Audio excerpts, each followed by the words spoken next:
السلام علیکم ناظرین، آپ دیکھ رہے ہیں زی ایچ انٹرٹینمنٹ، میں ہوں ظہیر احمد۔ ناظرین، ہم پرانے انٹرویوز جو کہ اداکاروں نے دیے اپنے زمانے میں وہ اکثر آپ کے سامنے لے کے آتے ہیں، اور خاص طور پہ ان اداکاروں کے حوالے سے ہم زیادہ بات کرنے کی کوشش کرتے ہیں جو اپنے زمانے میں بھی انٹرویوز کم سے کم دیا کرتے تھے۔ جیسا کہ ہم نے حسنہ کا انٹرویو آپ کے سامنے رکھا، پھر لالا سدھیر صاحب کا رکھا، پھر بدر منیر صاحب کا رکھا، اس طرح ہم نے کئی اور بھی لے کے آئے۔ آج ہم اداکارہ عالیہ کے حوالے سے بات کریں گے۔ اداکارہ عالیہ نے 80 کی دہائی میں ایک انٹرویو دیا تھا ایک اخبار کو۔ اس انٹرویو میں کیا کیا تھا، انہوں نے کیا دلچسپ قصے سنائے، اپنے عروج و زوال کی کیا کہانی سنائی، تھوڑی سی بات انہوں نے اپنے گھریلو زندگی کے حوالے سے بھی کی، کچھ اپنے والد کے حوالے سے جو ان کے اسٹیپ فادر تھے شاید ارشد کاظمی صاحب، ان کے حوالے سے باتیں کی، کچھ اور باتیں کی اپنی ساتھی اداکاروں کے حوالے سے۔ کچھ خوفناک قصے تھے جس میں ان کی زندگی جو تھی وہ داؤ پہ لگی یا انہیں شوٹ کرتے ہوئے خوف محسوس ہوتا تھا۔ یہ انٹرویو ویسے تو کس وار تھا اس کا، لیکن ہمیں کچھ حصہ ملا ہے جو کہ ہم آپ کے لیے لاتے ہیں۔ آپ دیکھیے گا، دھمال ڈالتے ہوئے میں بے ہوش ہو گئی، یہ آپ کو لکھا ہوا نظر آ رہا ہوگا۔ اداکارہ عالیہ نے اپنی زندگی کی داستان بتاتی ہیں، اور یہ قسط نمبر 2 ہے۔ پہلی قسط ہم نے بہت ڈھونڈی، ہمیں نہیں ملی، لیکن بہرحال یہ بتاتے ہیں کہ ارشد کاظمی صاحب نے مجھے فلم کھوٹا سکہ میں کاسٹ کیا۔ یہ فلم میرے لیے بہت اہمیت کے حامل ہے۔ اس میں مجھے محمد علی سلونی کے مقابلے میں ایک اہم کردار کرنے کا موقع ملا۔ کھوٹے سکے میں سلونی کے ہمراہ میرا ایک گانا بھی تھا۔ سلونی کے مقابلے میں میرا قد بہت چھوٹا تھا، اس لیے میرے پاؤں کے نیچے سٹول رکھ کر یہ گانا فلمایا گیا۔ میری شوٹنگ دیکھنے کے لیے یہاں پہ خلیل کیسر صاحب بھی آئے۔ انہوں نے میری بہت حوصلہ افزائی کی، اور ان کو میری خواہش تھی کہ میں ان کے ساتھ کام کروں، یہ بھی انہوں نے لکھا ہوا ہے کہ لیکن افسوس کہ میری خواہش پوری نہ ہو سکی۔ ان کو ظاہر ہے ان کا وہ قتل کا واقعہ آ گیا تھا۔ اپنی زندگی کے نشیب و فراز کے داستان کا سلسلہ جاری رکھتے ہوئے عالیہ نے بتایا کہ فلم دھی رانی میری فنکارانہ صلاحیت کی بہت اہمیت کی حامل ہے۔ یہ ناظرین، یہ آپ کو بتاتے چلیں کہ دھی رانی جو تھی وہ ایک پرانی فلم بھی تھی جو کہ بعد میں الطاف حسین صاحب نے 80 کی دہائی میں بنائی، لیکن یہ 60 کی دہائی میں غالب بنائی تھی۔ اس سے قبل فلمی صنعت میں مجھے ہیروئن کے کردار میں تسلیم نہیں کرتی تھی۔ کوئی کہتا تھا کہ میرا قد چھوٹا ہے، کسی کا مفروضہ تھا کہ میری عمر بھی اتنی نہیں ہوئی کہ میں ان جذبات اور احساسات کا اظہار کر سکوں جو ہیروئن کے کردار کے لیے ضروری ہیں۔ دھی رانی سے قبل مجھے جن فلموں میں ہیروئن کاسٹ کیا گیا، چند دن کام ہوا ہوتا اور فلموں سے علیحدہ کر دیا جاتا۔ دھی رانی چونکہ ہماری ذاتی فلم تھی، لہٰذا اس فلم میں اپنا کردار نبھانے کے لیے میں نے خوب محنت کی۔ اس فلم کی شوٹنگ کے دوران مجھے ایک سین میں ایک دھن سوار تھی کہ میں نے خود کو ہیروئن منوانا ہے۔ اداکار اقبال حسن کی بھی بطور ہیرو یہ پہلی فلم تھی۔ اس فلم کے گانے بہت مقبول ہوئے۔ فلم کے نغمات میری چیچی دا چھلا ماہی لالیا گھر جا کے شکایت لاواں گی، یہ بہت ہٹ ہوا، اور فلم کی جو دھمال تھی جھولے جھولے لال قلندر تو آج بھی بہت مقبول ہے۔ اس دھمال کی فلم بندی کے دوران سر کو وجد کے عالم میں مارنے کے شاٹ تھے۔ شوٹنگ کے دوران میں نے سر کو اتنے زور سے گھمایا کہ چکر آنے سے میں بے ہوش ہو گئی۔ بہرحال دھی رانی کی کامیابی نے مجھے صف اول کی اداکاروں میں شامل کر دیا۔ یہاں یہ بات قابل ذکر ہے کہ اس دور میں نے اپنے آپ کو بنوانے کے لیے اداکاروں کو بہت سخت محنت اور جدوجہد کرنا پڑتی تھی۔ کئی فلموں میں چھوٹے چھوٹے اور ثانوی قسم کے کردار کرنے کے بعد ہیروئن کا کردار کرنے کا چانس ملتا تھا۔ اس کے برعکس آج یہ دور ہے کہ اداکارائیں راتوں رات ہیروئن بن جاتی ہیں۔ یہ وجہ کہ جب اب نہ تو فن کی لگن ہے اور نہ ہی محنت اور جدوجہد کا جذبہ ہے۔ اس دور میں فلموں میں مرکزی کردار کرنے والی اداکاروں کی خاصی تعداد تھی۔ اس دور کی ہیروئنوں میں فردوس، نغمہ، رانی سلونی، نیا سلطانہ، شمیم آرا، زیبا، روزینہ، شبنم، دیبا کو اور دوسری اداکاریں شامل تھیں۔ اپنے معیار اور مقام قائم رکھنے کے لیے ان کے درمیان سخت مقابلہ ہوا کرتا تھا۔ ہر اداکارہ کو ان کی فنی مزاج اور خد و خال کے مطابق کردار دیے جاتے تھے۔ ڈرامائی قسم کے کرداروں کے لیے الگ اور ڈانس قسم کے ڈانسی کرداروں کے لیے الگ الگ ہیروئنس تھیں۔ آج تمام تخصیص ختم ہے۔ یہی وجہ ہے کہ آج کی فلموں میں اداکاری کا وہ معیار نہیں جو اس دور میں ہوا کرتا تھا۔ فلم ساز ہدایتکار ایم اکرم کی فلم تیرے عشق نچایا میں میری اس دور کی فلموں میں اہم فلم تھی۔ اس فلموں میں میرے ساتھ یوسف خان، نغمہ اور اعجاز شامل تھے۔ اس سینئر فنکاروں کے ساتھ میری یہ پہلی فلم تھی۔ اس فلم میں مجھے گلے میں سانپ ڈال کر رقص کرنا تھا۔ پاکستان کی فلمی صنعت میں کسی اداکارہ کے گلے میں سانپ ڈال کر رقص کرنے کا یہ پہلا موقع تھا۔ جب گلے میں سانپ ڈالنے کا موقع آیا تو سانپ سے ڈر کر سیٹ سے بھاگ گئی۔ اب ہدایتکار ایم اکرم اور ڈانس ڈائریکٹر حمید چودھری اور دوسرے افراد نے مجھے سیٹ پر واپس لایا اور سمجھایا کہ سانپ بے ضرر ہے، لہٰذا کاٹے گا نہیں۔ بالکل میرا خوف پھر بھی دور نہیں ہوا. حمید چودھری نے سانپ گلے میں ڈال کر دکھایا. وہ کافی دیر تک اس کو گلے میں ڈال کر گھومتے رہے تاکہ میرا خوف دور ہو سکے, لیکن مجھے سانپ گلے میں ڈالنے کا حوصلہ ہی نہیں تھا. یہ سین فلم بند کرانا تھا اور یہ کلائمیکس تھا. اتنے میں میری امی کو پتہ چلا کہ میں سانپ گلے میں ڈالنے سے ڈر رہی ہوں. وہ سیٹ پر آئیں, انہوں نے مجھے کہا یا علی مدد کا نعرہ لگا کر سانپ گلے میں ڈال لو. ان کے کہنے کے بعد یا علی مدد کا نعرہ لگا کر سانپ گلے میں ڈال دیا. یوں یہ سین فلم بند ہوا. اس دور کے مقبول ہیروئن شبنم اور وحید مراد کے ہمراہ مجھے پہلی مرتبہ فلم اندلیب میں کام کرنے کا موقع ملا. ان کے ساتھ کام کرنے سے میرا تصور تھا کہ نہ جانے دونوں اداکار کیسے ہوں گے. اندلیب کے سیٹ پر شبنم سے ملاقات ہوئی اور وہ بہت ہی پیار سے ملی. ان سے ملاقات کے بعد احساس ہوا کہ وہ بہت زیادہ ملنسار ہے. اب آ جاتے ہیں جناب اگلے اس کی طرف جو آخری قسط کے طور پہ ہے. آپ یہ دیکھیے پہلا پیج. وقت کسی کا انتظار نہیں کرتا. یہ دیکھنے ہوں گے اداکارہ عالیہ کے عروج و زوال کی داستان آخری قسط. اس میں آپ کو اداکارہ عالیہ کی تصویریں بھی نظر آ رہی ہیں. ایک بچی ہے, اس کی بھی تصویر نظر آ رہی ہے, بھی انہی کی تصویر ہے بچپن کی. اور سائڈ پہ ایک اور تصویر بھی نظر آ رہی ہے. اگر آپ یہ دیکھیں تو نیچے انہوں نے لکھا ہوا ہے کہ میں کرین پر لٹک رہی تھی کہ نیچے سے فائرنگ شروع ہوگی. فلمی دنیا کی وفاداریاں اور تعلقات سب وقتی ہوتے ہیں, یہ لکھا ہوا ہے. اب اگر اس کو شروع کریں, کہتی ہے کہ میں نے سبیہ خانم کے ساتھ کام شروع کیا تو سیٹ پر ہمیشہ ان کے پاؤں والی سائڈ پہ بیٹھتی تھی. ہم اداکاروں میں یہ بہت اپنائیت تھی. اور فردوس, رانی, سلونی اکثر ہم ایک ساتھ کھانا کھایا کرتی تھی. ایک مرتبہ میں بیمار ہوگی اور اسٹوڈیو نہیں گئی تو سلونی, فردوس, رانی یہ سب برقعے پہن کر سمن آباد میں مجھے دیکھنے کے لیے آئی. اس کے برعکس آج کل کے دور میں کوئی ایسی بات نہیں ہے. جیسے کہ میں نے پہلے بیان کیا کہ کچھ ابتدا میں ڈانس کا بہت شوق تھا, میرے فلموں کا آمد کا سبب بنا. اب میں ہیروئن بنی تو میرا کردار ڈانسر ہیروئن کا ہوا کرتا تھا. ہر فلموں میں میرا کردار 5-6 ڈانس ہوا کرتے ضرور ہوا کرتے. اس میں میرے علاوہ رانی, آسیہ اور فردوس بھی اداکارہ تھی جو کہ ڈانسر سمجھی جاتی تھیں. اور ڈانس کے لحاظ سے فلمی صنعت کا بہترین دور تھا.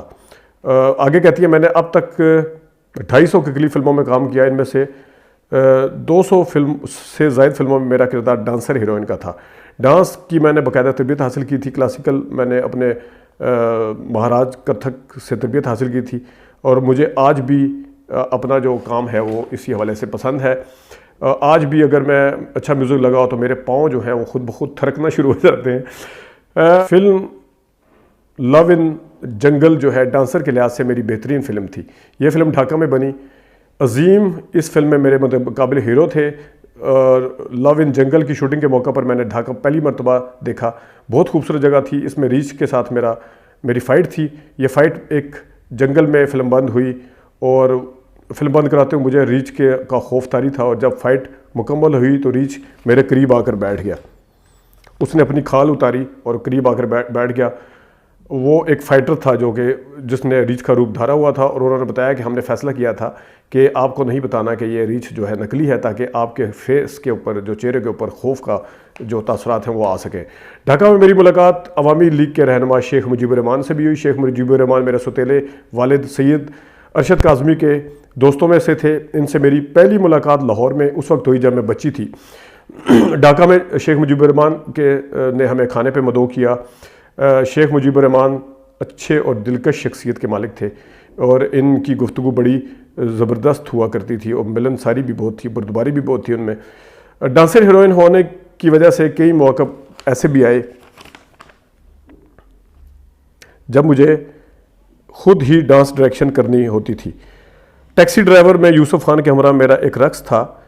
اینڈ شوٹنگ کے وقت پتہ چلا کہ ڈانس ڈائریکٹر نہیں آیا.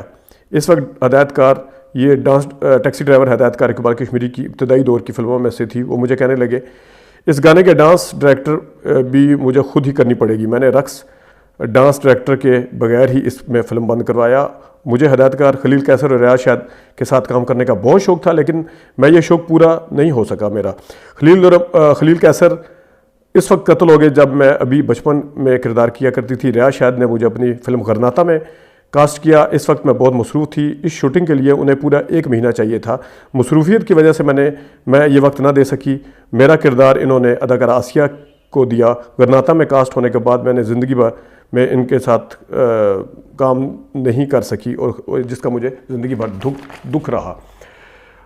آگے عالیہ کہتے ہیں ذاتی طور پر میں جہاں ملنسار، علیم طبع اور صلح کن ہوں، وہاں مجھے اگر غصہ آ جائے تو مجھ سے بڑا پھر کوئی نہیں ہے۔ ایک مرتبہ باری اسٹوڈیو میں دنیا پیسے دی کی شوٹنگ کے دوران کچھ لوگوں نے سیٹ پر بدتمیزی کی، اس پر مجھے غصہ آیا۔ میں نے آؤ دیکھا نہ تھا بدتمیزی کرنے والے پر اینٹیں برسانا شروع کر دی۔ وہاں اسٹوڈیو میں کافی ہنگامہ ہوا، اس وقت اسٹوڈیو بند ہو گئے۔ اس کے بعد بڑی مشکل سے حالات معمول پر آئے اور فریقین کے درمیان مصالحت کے بعد میں نے شوٹنگ میں دوبارہ حصہ لینا شروع کیا۔ دنیا پیسے دی کا ایک گانا یادگار جو ہے وہ بہت یادگار قسم کا ہے۔ اس گانے کی فلم بندی کے دوران تقریباً 2 برس کے دوران اس گانے کی فلم بندی ہوئی۔ وہ کیسے جی؟ اس گانے کی شوٹنگ سردیوں میں کے موسم میں ہوتی تھی اور پوری رات میں صرف ایک شارٹ فلم بند ہوتا تھا۔ میں چونکہ بہت مصروف تھی اس لیے ہر مرتبہ اس گانے کا شوٹنگ کا شیڈول چینج ہو جاتا تھا اور بغیر مکمل ہوئے ختم ہو جاتا تھا۔ اس گانے کی فلم بندی میں اس طرح 2 سال لگ گئے۔ فلم والوں کے بارے میں عام تاثر مشہور ہے کہ مصیبت میں کسی کا ساتھ نہیں دیتے، لیکن یہاں ایسے نہیں ہے۔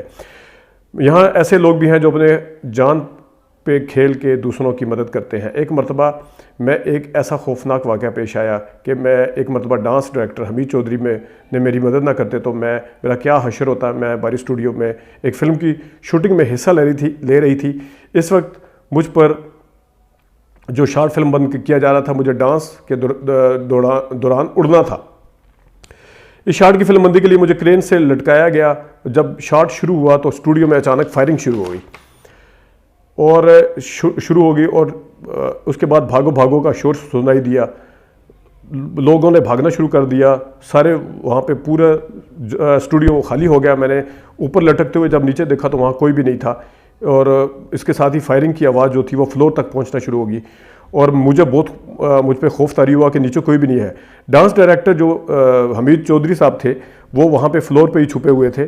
انہوں نے جب اس چیز کی یقین دہانی کی کہ کچھ فائرنگ کی آواز کم ہوئی ہے تو انہوں نے مجھے اپنی جان کے اوپر کھیل کر، اس وقت بھی فائرنگ کی حالانکہ جاری تھی، میری جان بچائی اور اس طرح مجھے نیچے اتار کے رسیوں سے کھولا۔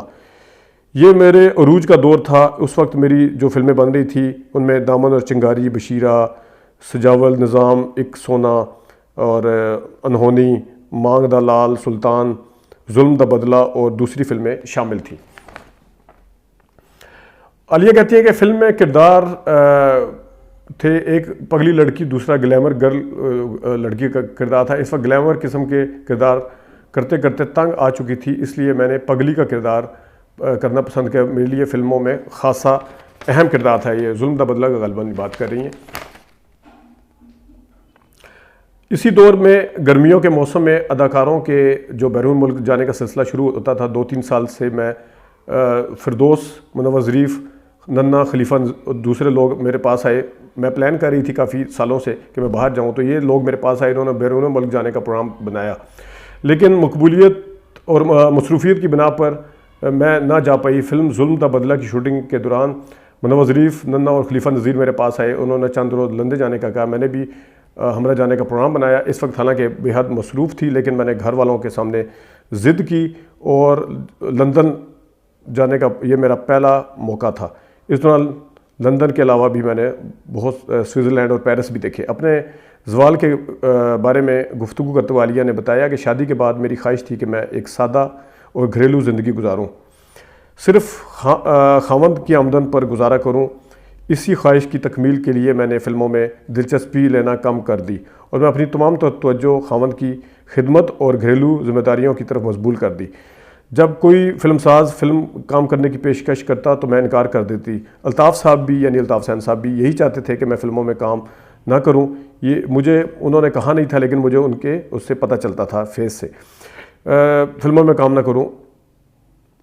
اور یہ سب کچھ میں نے اپنے عروج پہ اپنی شہرت، دولت اور کیریئر کو داؤ پہ لگا کر میں گھر بیٹھ گئی۔ اور اس وقت آگے جا کے وہ لکھتی ہیں کہ وقت کسی کا انتظار نہیں کرتا۔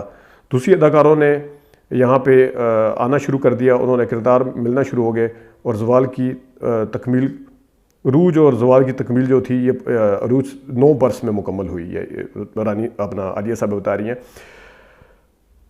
اس دوران ہم جدا ہو گئے، ہمارے درمیان طلاق ہوگی۔ اب وقت گزر چکا تھا، دنیا ایک ایسی جگہ ہے جہاں اگر کوئی ایک بار اپنا مقام کھو دے تو اسے دوبارہ واپس نہیں حاصل کر سکتا۔ فلمی صنعت اپنے عروج و زوال کے دوران میں نے محسوس کیا کہ فلمی صنعت کی جو دوستیاں اور وفاداریاں اور تعلقات سب وقتی ہوتے ہیں۔ یہاں صرف چڑھتے سورج کی پوجا ہوتی ہے، اب جب کسی کا زوال شروع ہوتا ہے تو کوئی اسے نہیں پوچھتا۔ مجھ پر تو اللہ کا فضل ہے کہ میں نے اپنی والدہ کے ہمراہ عزت اور احترام سے آج کل زندگی گزاری ہوں، لیکن ہمارے ہاں ایسے فنکار بھی ہیں جو قسم پرسی کی زندگی گزارنے پر مجبور ہیں اور کوئی انہیں پوچھتا تک نہیں۔